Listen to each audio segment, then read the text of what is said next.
नमस्कार बच्चों, आज हम 9वीं कक्षा की हिंदी एनसीईआरटी बुक क्षितिज के रसखान के सवये नामक पाठ का अध्ययन करेंगे। इस पाठ को पढ़ने से पहले हम रसखान के बारे में संक्षिप्त परिचय जान लेते हैं। रसखान का जन्म 1548 ईस्वी में हुआ था। उनका मूल नाम अर्थात उनका बचपन का जो नाम था सैयद इब्राहिम था। वे दिल्ली के आसपास के रहने वाले थे। श्री कृष्ण भक्ति ने उन्हें ऐसा मुग्ध कर दिया कि गोस्वामी बिल्लटनाथ से दीक्षा ले ली और ब्रज भूमि में जा बसे। सन 1628 ईस्वी के लगभग उनकी मृत्यु हो गई। अर्थात श्री कृष्ण के प्रति अनन्य भक्ति के कारण ही उन्होंने गोस्वामी बिल्लटनाथ से दीक्षा ली, अर्थात उनसे श्री कृष्ण के बारे में ज्ञान प्राप्त किया। दीक्षा का मतलब होता है शिक्षा या ज्ञान प्राप्त करना। उन्होंने बिल्लटनाथ को अपना गुरु माना और ब्रज भूमि में ही जा बसे। ब्रज भूमि अर्थात गोकुला और मथुरा का क्षेत्र, वह जाकर के वहीं पर बस गए। 1628 ईस्वी में वहीं पर उनकी मृत्यु हो जाती है। उनकी प्रमुख रचनाएं हैं सुजान रसखान, प्रेम वाटिका तथा रसखान रचनावली के नाम से उनकी रचनाओं का संग्रह मिलता है।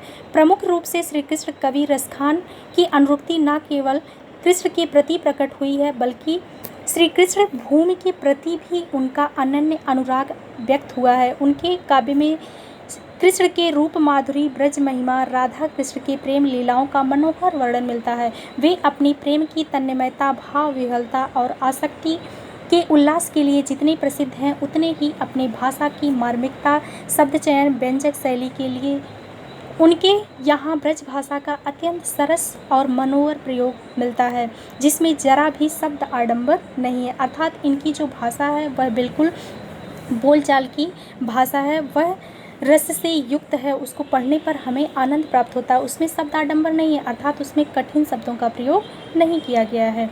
श्री कृष्ण के रूप माधुरी अर्थात उनके स्वरूप का वर्णन और ब्रज के गांव का वर्णन और राधा कृष्ण के प्रेम लीलाओं का सुंदर वर्णन, मनोहर मतलब मन को हर लेने वाला, अर्थात मन को अच्छा लगने वाला वर्णन किया गया है। यहाँ पर जो सवैया आपको पढ़नी है उसमें पहली सवैया में श्री कृष्ण के भूमि के प्रति कवि का अनन्य समर्पण भाव अभिव्यक्त हुआ है, और दूसरा जो है सवैया उसमें भी यही है। तीसरे सवैया में श्री कृष्ण के रूप सौंदर्य के प्रति गोपियों की मुग्धता का चित्रण है, जिसमें वे स्वयं कृष्ण का रूप धारण कर लेना चाहती हैं। और चौथे छंद में कृष्ण की मुरली की धुनी और उनकी मुस्कान के अचूक प्रभाव तथा गोपियों की विवस्था का वर्णन है। यहाँ पर जो हमें पाठ पढ़ना है सवैया, उसमें 4 सवैया हैं। इसमें कवि ने बताया कि पहले सवैया में श्री कृष्ण और उनकी जन्मभूमि के प्रति वर्णन किया गया है पहली और दूसरी में, और तीसरे में गोपियों श्री कृष्ण का रूप धारण करना चाहती हैं उसका वर्णन है, और चौथी सवैया में श्री कृष्ण का गोपियों के प्रति अनन्य प्रेम का वर्णन किया गया है। अब हम सवैयों के एक एक पंक्तियों को ध्यान से पढ़ेंगे और अर्थ को समझते हुए चलेंगे। यहाँ पर पहले सवैया में रसखान जी क्या कहते हैं? मानुष हो तो वही रसखानी, बसो ब्रज गोकुल गांव की गवारन। रसखान जी मानते हैं कि अगर मैं दोबारा इस पृथ्वी पर जन्म लूँ, दोबारा मेरा पुनर्जन्म हो, तो मैं मनुष्य अगर हूँ, क्योंकि किसी को पता नहीं होता कि अगले जन्म में हम क्या होंगे, मनुष्य होंगे कि पक्षी होंगे कि पहाड़ होंगे, तो इसीलिए वह कल्पना करते हैं रसखान जी कि मानुष हो तो वही रसखानी। कहते हैं कि अगर मैं अगले जन्म में पुनर्जन्म में मनुष्य हूँ तो उसी ब्रज के गोकुल गांव में जन्म लूँ। जो पशु हो तो कहा बसु मेरो, चरो नित नंद के धेनु मझारन। अगर मैं पशु के रूप में जन्मूँ तो मैं हमेशा नित्य मतलब सदा सदैव नंद की गायों के बीच चरूं। धेनु का अर्थ होता है गाय, मंझारन का अर्थ होता है बीच में। अर्थात अगर मैं पशु के रूप में जन्म लूँ तो नंद की गायों के बीच में चरूं। पाहन हो तो वही गिरि को, जो कियो हरि छत्र पुरंदन धारन।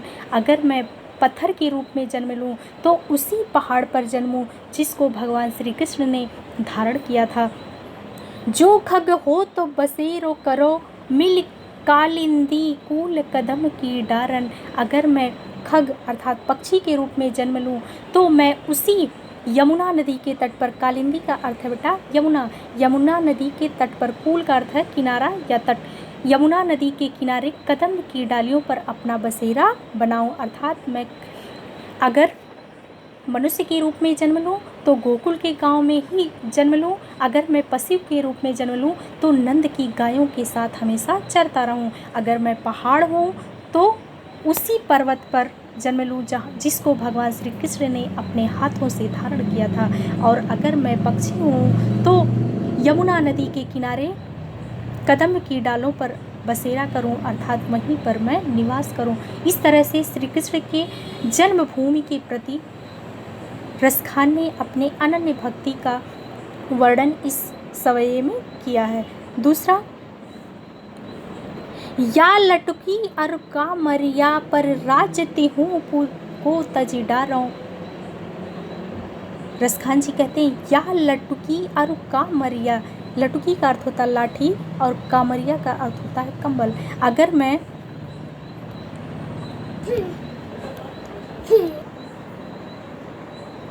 यहाँ पर इस सवये में रसखान जी कहते हैं या लटकी अरु कामरिया पर राजती हूँ पुर को तजी डारों। यह लटकी, लटकी का अर्थ होता है लाठी, कामरिया का अर्थ होता है कंबल। एक लाठी और कंबल के सहारे मैं इस राजपाट को श्री कृष्ण के भक्ति पर न्यौछावर कर दूंगा। 8 सिद्धि 9 निधि की सुख नंद की गाय चराए बिसारों। 8 प्रकार की जो सिद्धियाँ होती हैं, अणिमा महिमा आदि सिद्धियाँ होती हैं, और 9 निधियाँ जो पद महापद शंकर, ये सारे सुख माने जाते हैं कि 8 सिद्धि और 9 निधियों का सुख प्राप्त है, अर्थात वह बहुत ही संपन्न होता है। तो रसखान जी कहते हैं अगर मुझे भगवान श्री कृष्ण की गाय चराने के लिए मिल जाए तो मैं 8 निधियाँ और सिद्धियाँ और 9 निधियाँ का सुख का परित्याग कर दूंगा। रसखान कबो इन आँखन सो ब्रज की बन बाग तड़ाक निहारो। रसखान जी कहते हैं कभी मैं अपनी आँखों से ब्रज के वन बाग और तालाब को देखता हूँ। कोटिक कला धावत धाम करील के कुंजन ऊपर वारो। कोटिक एक कला धावत, कला धावत का अर्थ होता है सोने चांदी के धाम, कला धावत के धाम अर्थात सोने चांदी से बने हुए जो महल हैं वह मेरे लिए कुछ भी नहीं है। उनके आगे करील कुंजन ऊपर वारों, अर्थात जो कटीली झाड़ियों से बने हुए वन है, गुंजन कुंजन है, वहाँ उस कुटिया के ऊपर मैं सोने चांदी से बने हुए महल का भी न्यौछावर कर दूंगा। इस तरह से इस सवये में भी रसखान जी ने श्री कृष्ण के जन्मभूमि के प्रति अपनी अनन्य भक्ति को अव्यक्त किया है। तीसरे सवैया में गोपी दूसरी गोपी से कहती है कि मैं श्री कृष्ण के रूप धारण करने को तैयार हूँ। वह श्री कृष्ण के रूप में तैयार होना चाहती है, वह स्वयं श्री कृष्ण का रूप धारण करना चाहती है, लेकिन वह शर्त रखती है कि मैं श्री कृष्ण के सारे श्रृंगार कर लूँगी, लेकिन एक चीज़ है जिस तरह से जो श्री कृष्ण धारण करते हैं अर्थात मुरली, वह मैं अपने होठों पर नहीं लगाऊंगी। तो इसी के बारे में यहाँ पे वर्णन किया गया है। गोपी क्या कहती है, मोर पखा सिर ऊपर रखियों गुंज के माल गरे पहरोंगी। मोर पखा, मोर के पंख को मैं अपने सिर के ऊपर रखूंगी, गुंज की माल गरे पहनूंगी, गुंज की माला अपने गले में पहनूंगी। ओढ़ पीताम्बर लय लटकी बन गोधन गंवारिन संग फिरूंगी। ओढ़ पीताम्बर, पीला वस्त्र धारण कर लूँगी और लकुटी बन और उनका रूप धारण करके ग्वाल बालों के संग फिरूंगी, अर्थात उनके संग घूमूंगी। भावतो वो ही मोरे रस खानी सो तो कहे सब स्वांग करूंगी। गोपी कहती है कि हे सखी, अगर तुम कह रही हो कि श्री कृष्ण का रूप धारण कर लो तो तुम्हारे कहने से मैं सारे श्रृंगार कर लूँगी, स्वांग करूँगी मतलब सारे श्रृंगार कर लूँगी। मैं मोर का पंख भी धारण कर लूँगी और गले में गुंज का माला भी पहन लूँगी, पीला वस्त्र भी धारण कर लूँगी, लेकिन या मुरली मुरली धर की अधरा धरी न धरूंगी। लेकिन भगवान श्री कृष्ण की जो मुरली है वह मैं अपने होठों पर नहीं धारण करूँगी। अधरान अर्थात होठों पर धारण नहीं करूँगी। इस पंक्ति में यमक अलंकार का वर्णन है। अधरान का अर्थ है होठ और दूसरा अधरा अर्थात धारण नहीं करूँगी। इसलिए एक ही शब्द दो बार जहाँ पर आए वहाँ पर यमक अलंकार होता है। तो इस सवय में यमक अलंकार का बहुत ही सुंदर वर्णन किया गया है। यहाँ पे अंतिम सवया है जिसमें श्री कृष्ण जी के बारे में गोपियाँ कहती हैं कि मैं श्री कृष्ण की मुस्कान पर आसक्त हूँ, उनके आगे मैं अपने आप को संभाल नहीं पाती हूँ। गोपी कहती है, कानन दय अंगुरी रहबो जब ही मुरली धुनि मंद बजाई हूँ। जब श्री कृष्ण अपनी मुरली की मंद धुनि बजाएंगे तो मैं अपने कानों को बंद कर लूँगी। मोहिनी तानन सो रस खानी अटा चढ़ी गोधन गह्यों तो गह्यों। मैं मोहिनी तानन सो रस खानी, उस मोहिनी अर्थात उस मुरली की आवाज़ मुझे ना सुनाई दे, इसके लिए मैं क्या करूँगी, अटारी पर चढ़ जाऊँगी। अर्थात जो हम पहले के घर बनते थे उसमें छज्जा रहता था, उस छज्जे को हम अटारी बोलते हैं। तो मैं अटारी पर चढ़ जाऊँगी। टेरी कहो सिगरे ब्रज लोकिन काल ही को कितनो समझइयो। टेरी अर्थात आवाज़ दे करके मैं जोर से कह रही हूँ, सिगरे ब्रज लोकिन सारे ब्रजवासियों से मैं कह रही हूँ कि कल मुझे कोई कितना भी समझाएगा तो मैं नहीं मानूंगी। माई रे वाह मुख की मुस्कानी सम्हारी न जई हैं। लेकिन हे माँ, वह श्री कृष्ण की जो मुस्कान है उसके आगे मैं अपने आप को नहीं संभाल पाऊंगी। अर्थात श्री कृष्ण जब हमारे सामने स्वयं आ जाएंगे तो मैं बहुत देर तक रूठ नहीं पाऊंगी। अर्थात यहाँ पर गोपी जो है श्री कृष्ण के प्रति अनन्य आसक्ति का वर्णन इस पद में रसखान जी ने किया है। वह श्री कृष्ण की मुस्कान के आगे अपना सब कुछ न्यौछावर कर देने को तत्पर है। अब यहाँ पर पाठ के हम प्रश्नों को देख लेते हैं। पहला प्रश्न है,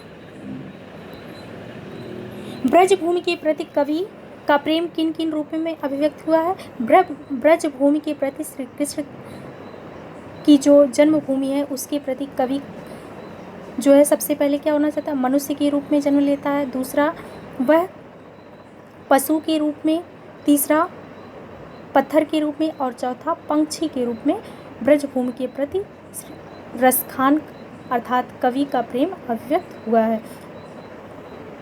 दूसरा, कवि का ब्रज के वन बाग तड़ाक को निहारने के पीछे क्या कारण है। कवि ब्रज वन बाग तालाब को निहारने के पीछे सबसे पहला कारण यह है कि वह श्री कृष्ण की जन्मभूमि से प्रेम करता है और वह उसकी सुंदरता को देखना चाहता है। उसके आगे वह सोने चांदी के बने हुए महल को न्यौछावर करने को तैयार है।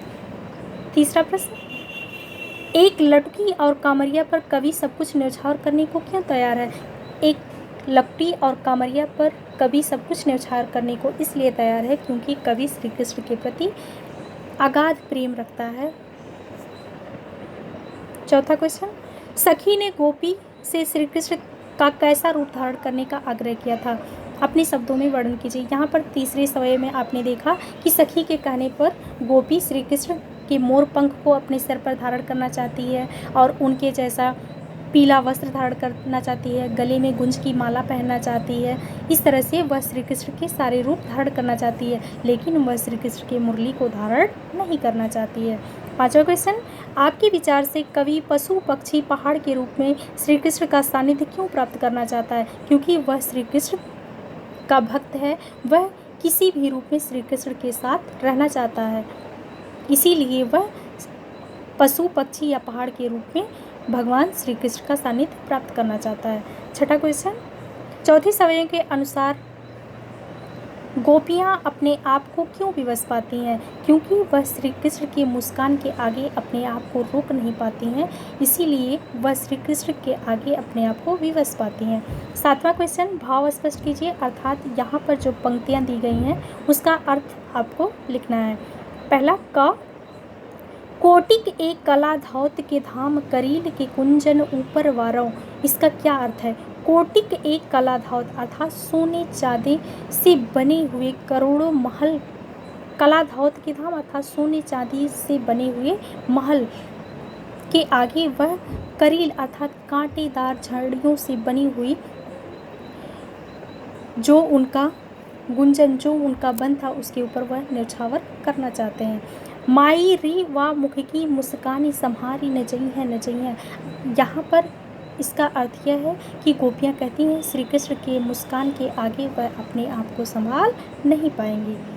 8वां क्वेश्चन, कालिंदी कुल कदम की डारन में कौन सा अलंकार है? यहाँ पे अनुप्रास अलंकार है। जहाँ पर एक ही वर्ण की आवृत्ति बार बार होती है वहाँ पर अनुप्रास अलंकार होता है। यहाँ पर आपने देखा कालिंदी कुल कदम की डारन, यहाँ पे क वर्ण की आवृत्ति बार बार हुई है, इसलिए यहाँ पर अनुप्रास अलंकार है। 9वां क्वेश्चन, काव्य सौंदर्य स्पष्ट कीजिए। काव्य सौंदर्य अर्थात इसमें किस प्रकार का सौंदर्य। काव्य सौंदर्य लिखने के लिए हमें मुख्य रूप से निम्नलिखित बातों का ध्यान देना चाहिए। सबसे पहले भाषा। भाषा इसमें कौन सी है? भाषा इसमें है ब्रजभाषा। ब्रजभाषा में ये लिखा गया है। दूसरा छंद। छंद आपको जैसा कि पाठ का नाम ही है सवैया छंद, सवैया छंद का इसमें प्रयोग किया गया है, सवैया। और उसके बाद अलंकार। अलंकार इसमें मैंने पहले ही बताया था यमक अलंकार है। इस तरह से इसका काव्य सौंदर्य यहाँ पर आपने देखा। इसी के साथ ही यह वीडियो समाप्त होती है। उम्मीद करती हूँ कि यह आपको पसंद आई होगी। धन्यवाद।